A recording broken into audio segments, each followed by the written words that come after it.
हम रंजीता अहाँ सब गोटे के प्रणाम करै छी। आओ आ एगो बहुत सुंदर ननद भोज वाला खिलौना सुना रहल छी, अहाँ सब एंजॉय करू एकर। कोने बने सोने सस्ते भेला रुपैया महग भेला रे। कोने बने सोने सस्ते भेला रुपैया महग भेला रे। ललना रे तही बन पिया के पठायब सोनमा मंगायब रे। ललना रे तही बन पिया के पठायब सोनमा मंगायब रे। कोने बने सोने सस्ते भेला रुपैया महग भेला रे। कोने बन सोने सस्ते भेला रुपैया महग भेला रे। ललना रे तही बन पिया के पठायब सोनमा मंगायब रे। ललना रे तही बन पिया के पठायब सोनमा मंगायब रे।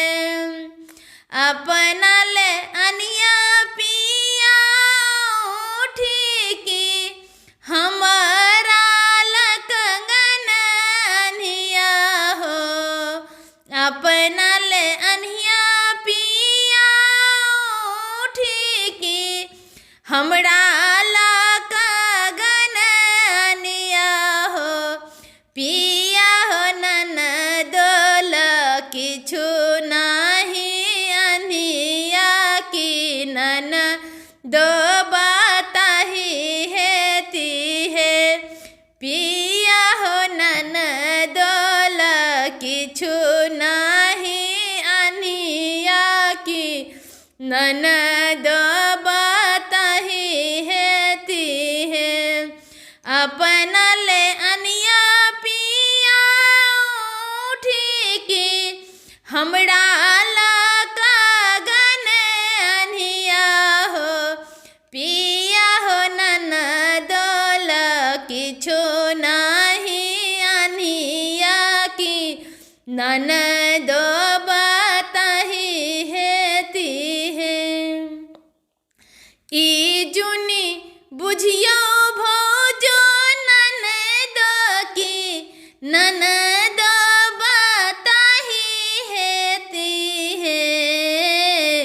ई जुनी बुझियो भोजो ननदो की ननदो बताही हेती है। ई जुनी बुझियो भोजो ननदो की ननदो बताही हेती है। भौजो है तोड़ी देव छतिया के हार छीनब तोहर कंगना है। भौजो है तोड़ी देव छतिया के हार छीनब तोहर कंगना है।